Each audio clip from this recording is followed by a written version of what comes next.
And I mean, sometimes if you make mistakes, the whole thing can go down. So, well, how would you?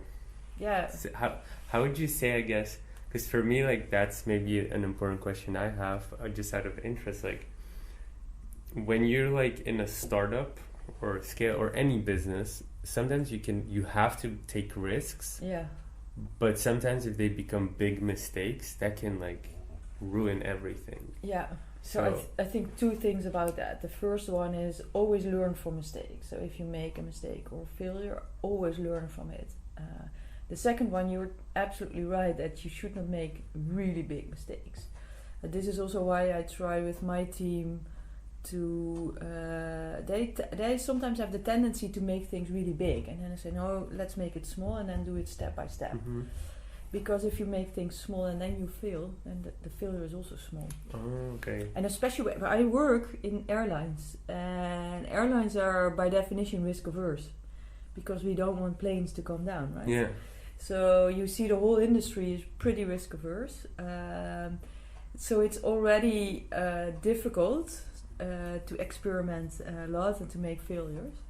And we also have to take this safety into account. It's not that I have a lot of innovations in the aircraft or in the way we fly or operate. Mm-hmm. But it's something we need to realize. But then, so what do you do? Like, imagine I'm an entrepreneur. I want to start and innovate something in airlines. The first thing that pops up in my mind, electric flying or something like that. Like, how realistic is it to introduce something in such a risk-averse industry? Well, EasyJet is really into electric planes, so they're investing heavily in that. But if I look at electrical planes, for me that's real Horizon 3 kind of innovation. What is Horizon 3? Maybe it's good. It's one of the things I introduced in the way we work in my team is we work in 3 horizons at the same time. So Horizon 1 is what happens today, from today until 2 years. So it's more like the incremental kind of things. This is where we keep our feet on the ground, and then you have Horizon 2, which is what happens in 5 years from now. So in my team we work on we envision how the future airport experience will be. So when you go to an airport in 5 years, how will that look like?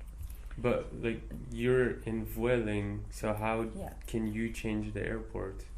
Well, the airport and the airline have like similar customers, right? So we have the same customers, and I'm a strong believer in that innovation is all about collaboration. Oh, you guys collaborate with the airports? We want to collaborate a lot, But you don't?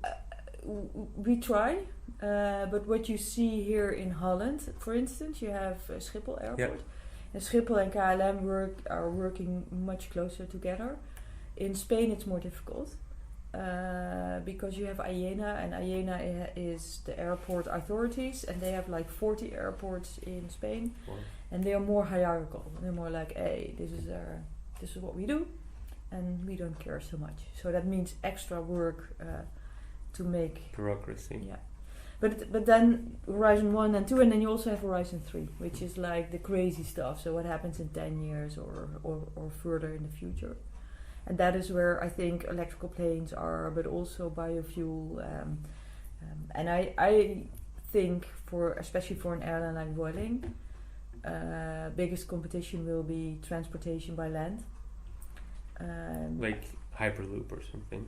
Hyperloop, train, maybe even electrical cars. If I go from Barcelona to Madrid, it's like 3 hours by train, and maybe it's even convenient to take a car that autonomous cars, you just sit there, do nothing. Yeah, do nothing or work, or maybe there come up in the future that it's like a bar or a cinema. Who knows, right? I have seen concepts already. How do you compete with that then? Well, I'm not sure that is a good question, and this is also a question that I asked the board. I'm not sure if we need to compete or we need to collaborate.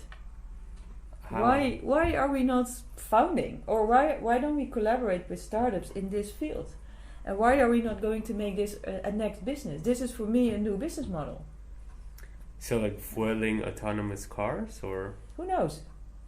That you say, hey, we are not offering transport by air from airport A to airport B, but we are your, how do you say that? We door-to-door solution, like the public transport here, NS in the Netherlands has. For instance, they do bike, car, taxi. For instance, I already work with a startup in Barcelona who integrates all kind of ways of transport in the city.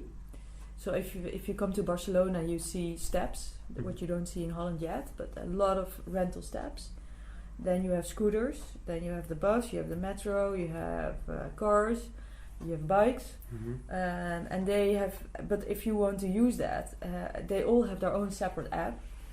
So if that means that you have to have 16, 17 or 18 apps to work around. But this startup integrates everything. Oh. So, and that is pretty cool actually. And that my vision is that we make sure that you take whatever transport you have from the city, then to the airport, and then you fly away. But the further future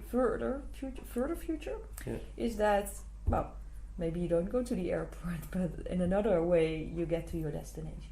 If you like this episode, you can check out our most recent one here. And if you haven't already, make sure you click here to subscribe and see the next one. But if you're interested in more tips and tricks, then make sure to join our Facebook group where you can find thousands of like-minded people and you get direct access and support to